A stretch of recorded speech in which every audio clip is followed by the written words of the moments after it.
As an electric car driver, I spend a little bit of time in car parks like this, waiting for my car to charge. Not a bad thing. This is my opportunity to unplug, go for a walk, and just relax a little bit, strange as it may seem. So, as the operator and owner of an IT support company, you might be expecting me to be telling you about some new IT support technology, or some newfangled best practice or something. That's not what today's about. Today is about technology has permeated all aspects of our lives. When I'm not falling asleep on my phone, it's incessantly beeping at me wanting some attention or other. This doesn't have an entirely beneficial effect to the mental health of somebody. So, earlier today I had the opportunity to speak with Stephanie Henson of Techtimeout, and I'm going to let her explain the rest. Okay, so hello. Hello, it's lovely to meet you finally. Likewise. I think we've I've heard about you quite a lot over the years, and now I finally get to meet you. Yeah, none of what you've heard is true. Very well. I've been told all about Techtimeout, and what I'd love to hear about just from yourself is just tell me all about it. I've got a few specific questions that I will ask, but I think it's probably easier coming from you. Absolutely. So Techtimeout, we founded Techtimeout in 2020. So my background is in technology. So I've worked in tech for most of my career. I started in data, done a lot of system configuration, CRM systems, digital transformation projects, websites, like all in the world of tech, set up an agency and worked, as you know, like working in tech, it's pretty intense. It's pretty full on. It doesn't really stop in terms of lots of stuff going on. There can be lots of areas that you're trying to deal with. And at the time when I'd set up the agency, we were working multiple time zones. So it's in an industry that's very fast paced with lots of things changing across multiple time zones with a very small team. And that resulted in quite in a big challenge that I think a lot of high tech industries have in terms of the risk of burnout. And unfortunately, I was doing all of the wrong things. I was not setting boundaries. I was not exercising. I was not looking after myself particularly well. And it did result, unfortunately, in me burning out and having like some real challenges in being able to focus and being able to concentrate. So from suddenly being able to do 50 things a day and go, I woke up one day and I couldn't get out of bed. And so from that, I then decided to obviously go on a bit of a journey in terms of what this was going through and why this happened and what could I do to prevent this.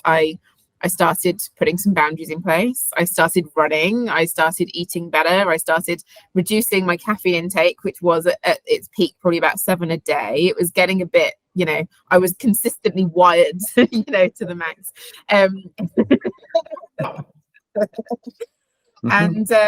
And I came up with this concept, and I was like, well, if this is impacting me, then this isn't. This is going to be something that's impacting everyone. And the real pinnacle moment was when I was having lunch with my sister and my 3-year-old niece could take a selfie and scroll through photos. And I was like, wow, she's 3 years old and she can already take selfies and she knows where to go to find the selfie.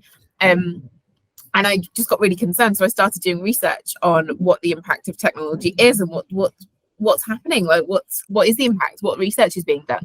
And there wasn't much, but there were the starts of stirring of this kind of maybe actually too much technology isn't as good for our well-being, and all of this kind of research started coming out. So fast forward a few years, I had this idea in my head for a few years in terms of tech timeout. Like if you just took a daily tech timeout that just allowed you to switch off. One of the challenges, I think, is that switch off period. And that's how Techtimeout was born. So Techtimeout came from this kind of pretty awful experience that I went through personally. And it's really uncovered this like wonderful thing that now is a brand that lots of people know about. And our mission is to encourage people to have a healthier relationship with technology. And that's what we're doing. And yeah, started in 2020, just before the pandemic. Did a lot in terms of during the pandemic of helping people like figuring out what Zoom, how do we manage Teams, what does this remote work thing look like, and it's kind of grown on and gone on from there really. So that's where it all came from. So what does the event itself, what does the Tech Timeout look like? to you? So, It's a regular event. So Techtimeout Tuesday, which is right here. So it's on Tuesday, the 28th of November. It's the day after Black Friday and Cyber Monday. So it's an annual event that we do. It's completely free to take part.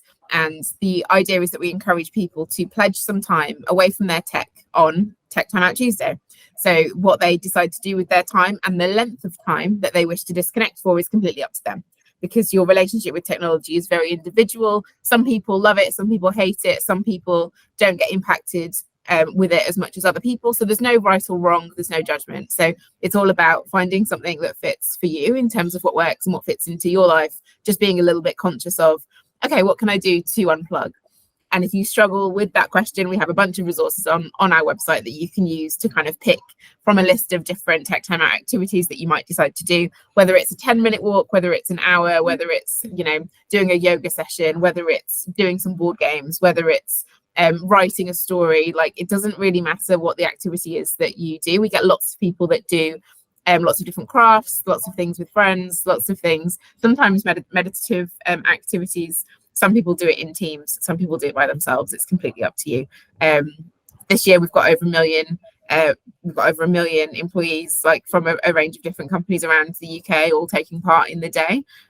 So you'd be one of many people all deciding to take some tech time out on this day. And the whole point of the day is to really raise awareness on the impact that technology does have on our life. And whilst I'm a huge advocate for all of the brilliant things that technology does and can bring to our society, to our lives, individually, commercially, environmentally, I'm also very conscious, and I want to raise awareness of the fact that if not utilized in an intentional way, technology can have the potential to go to take us a bit off piste in terms of our emotional, mental, and physical well-being. Utterly fantastic. So to clarify, the entire purpose of Tech Timeout is not to have this one day a year. The one day a year is a reminder that you should be doing this far more regularly. Absolutely. We actually advocate, if you can do a tech time out every day, ideally between a good time to do it, if you can, is between work and life, that kind of slot, which often gets a little bit blurry. So the idea of like having like a disconnect period where you can, it can really help with that kind of switch off, which I know a lot of people do struggle with when you're ruminating over things that have happened throughout the day. And doing passive activities like scrolling on social media or watching television, they don't actually help you switch off because you're not like something. If you can do something that you have to really focus on and think about, that's a really great way to switch off. Something that you can't do on autopilot, something that you actually have to stop and think about. It will really help, like that disconnect from the day and getting you like nice and recharged, ready for the next day. I understand. I found, I must confess, to be I somewhat hate myself every time I'm sitting at my phone wasting time, doom scrolling. It just feels bad. It's one of these things that I think if you intentionally know that you're going to go and doom scroll for a bit, then that's fine. We all need a bit of a scroll through the social feeds, find out what we haven't missed, maybe. But then if you're conscious of it, it's that's a great first step. Like, you're conscious that you're wasting time. Am I okay with this? Yes. Great. Carry on. Am I not? Okay. Maybe let's put it down. Yes. I mean, I used to, for a while, I uninstalled a few of the major apps on my phone, but somehow they always claw you back. And I've found recently they're all still back on there. They're all back on my phone. I uninstalled them all, but I put them back on just for one little thing. And now my phone's full of distractions again. And it's just, it's not very fun. Maybe your Tech Timeout Tuesday could be a declutter of your phone, and you can turn off some notifications and remove some apps, and even if you keep the app but you log out of it, so it's more of a hassle to get back into it. So what's my password? Do I actually need to log in? Like, what am I looking for? Why did I come to this application? Because often one of my favorite tips actually that I recommend people do is to, whatever the app is that you use a lot. So for a lot of people, it's like WhatsApp or TikTok or Instagram or whatever the app is that is your like go-to when you're like not even bored, when you've got a moment, swap that on your phone, like physically move the widgets with the weather, so that the weather is now where WhatsApp was. And then just see how many times over the next week you check the weather. You will know what the weather looks like this. Anyone asks you about the weather, you're like, I've got this, because I guarantee you'll check the weather so many times during that period, because it's just kind of like a muscle memory. You're just like, oh, what's that? Why am I here? Why am I looking at the weather? So it sounds like it's all about breaking habits, if you want to try and get out of that. Absolutely. Yeah. Just one, I may be showing my misguided interpretation here. When people would transition from work to life pre-COVID, they did a commute. Yeah. Does that count? I mean, it doesn't feel too relaxing, but you're not plugged into your tech. I think it definitely having that like disconnect, that separation definitely helps to process thoughts and to just kind of reflect on the day and get ready. And there's a lot of like blogs and stuff written around like the acts of like getting changed, you know, like getting out of your work gear and into your like more comfortable clothes or whatever it might be. I'm not going to say that there's like a right or wrong. Like if a commute helps, then that's great. If that works for you, you've got to try it and see what works for you. Like some people will do the commute and then get back, and then they're like, oh, actually, let's just go for a walk, or let's just go and do that thing, or let's sort out the sock drawer, or you know, whatever it is that that's going to help.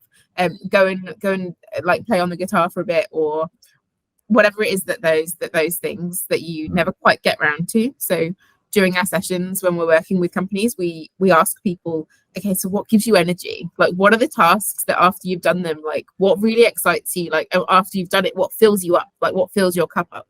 And if you can build these activities into your regular schedule that can support you with this, not only do you end up feeling more energized, you actually start building and working towards these things that you've always wanted to do that you struggle to find time for, because we lose so much time on things that we're not even conscious of.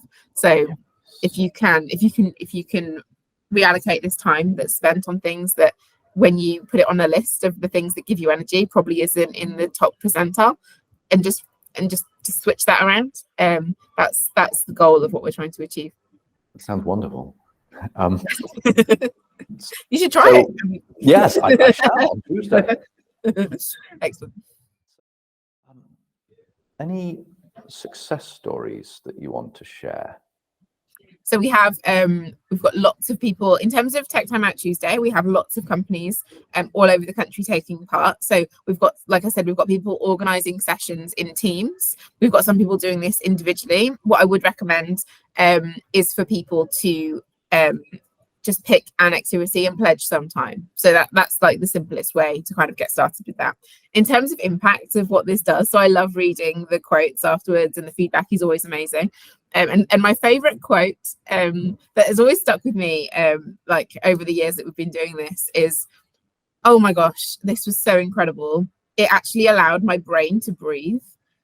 And I loved that quote because it's like this concept that your brain is just like so overstimulated all the time. Like we've always got stuff going on, and we're going from like screen to screen to text to this to this to the message, and modern life is very busy. Like you're bombarded with all of these different messages from all of these different dashboards, from all of these different things that are trying to get your attention. And having that space where you can actually allow your brain to breathe, I think is just a really nice way to describe what the impact was for this particular person. So we have lots of success stories with people individually feeling like they've got better control and starting to build these healthier digital habits into their own lives. And then the way that works into the workplace, you know, enabling people to have more deep focus time, enabling people to be set boundaries around the communication channels that are really important, but when left to go wild, when as your team grows, there can be lots of messages that get pinged around. So we almost become like professional email senders, or professional email, like, you know, professional message senders. Yeah. So that's me. Yeah, exactly. So we've got lots of success around just making some adaptations to some of these working habits that people, businesses and individuals, suddenly it gives them just more time. And then with that more time, because you're working more efficiently, you've then got time to do some of the things that actually give you energy, that fill you up, that get you ready, that give you time to think, that give you time to process, to strategize, whatever that deep focus work that you need to do, particularly in tech, right? There's a lot of time spent where it's not something that you can do and be interrupted a lot, because then it takes 7 times more than it would have done if you just were left alone in a room and you could just like get your head down and get through that piece of development, or through that challenge or that bug fix. If someone distracts you, like, do you want a cup of tea, you lose your train of thought, and then it takes you, on average, it takes 23 minutes to get back into in your like prime focus time. A study done by the University of California a few years ago. So if you times 23 minutes with every single time that you get interrupted or distracted throughout the day, it's quite easy to see how you just end up being this, like, you get to the end of the day and you're like, I haven't done any of those things that I said I was going to do this morning. Because you've just been batted around doing all these other things. So lots of areas that we work on is around this. So the day is on the 28th, but it sparks the conversation of, what does this look like? What does this look like for me personally? What does this look like in my organization? And that's what really, well, I think it's brilliant, like the way that we can kind of impact people's lives. It goes into families as well, because people start building these habits at work. They take it home. They start having tech time out dinners. They start having better conversations. They start talking to each other more intentionally, and being a bit more in the moment, instead of being like both like scrolling around, like sitting on TV, both on your phones. Not to say that we don't, you still got to do that sometimes too, right? But like we start to build this better connectivity, in a world where everything is so tech focused. Sometimes that communication is, yeah. So you shouldn't do it automatically. And that we do as humans. We automatically, the first thing you do when you sit down at a table is get your phone out now, which shouldn't be. And I've had some wonderful dinners where I left the phone in a glove box in the car. Yeah, I felt very anxious to start with, but everything was different. Everything was different, and it was wonderful.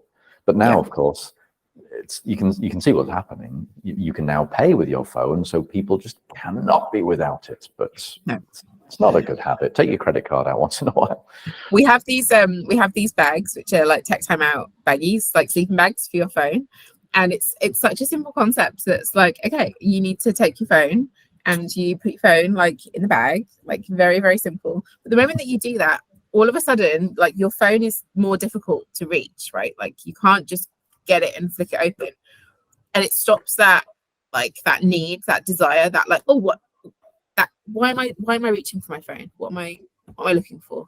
Am I looking to distract myself from this 2-minute moment where my friend has just gone to the bathroom? How about if I just sit instead and just observe and just be and just let your brain breathe? Just let your brain breathe. Yeah. What can we as businesses do to help? So I think the first thing is to sign up for Techtimeout Tuesday, which is on Tuesday. That would be great. Head to the website, sign up. There's all the resources that you need to run the day, all completely free. Email templates, social media templates that you want to use, all of the posters and things that you can put around the office, the ideas sheets that you can send around your teams for them to come up with the day of what they're going to do. Start the conversation internally, just finding out what do people you can start it with like, what are people doing outside of work? Like what energizes you? We do also offer digital wellbeing training where you can select champions within your organization to become digital wellbeing champions that can help you roll out initiatives and continue these conversations further into that. And then if you are if there's more areas that you want to do, we've got tons of resources that can help with particular challenges that workplaces focus on. In the professional services industry, it's the one that we work on that I think that this really hits with a lot. So we generally work in professional services, healthcare, because they're the industries where you need to service. You've got clients, you've got customers that are consistently looking for knowledge about the various different aspects that you're doing. But in our industries, the amount of hours that you work doesn't always correspond with the amount of value that you deliver to that customer and the amount of times that customer. So we help and we support with all of that. So if there's more conversations that people want to have in terms of how they can support and enrich their digital wellbeing or start the conversations in their organization, then we're here and we're happy to help. Beautiful. Well, thank you. Thank you very, very much. Thanks so much for your time, and good luck with Tech Timeout Tuesday. Thank you. I hope you enjoyed that. Tech Timeout Tuesday this year is on the 28th of November. I encourage you to find some way of unplugging and just relaxing. Thanks.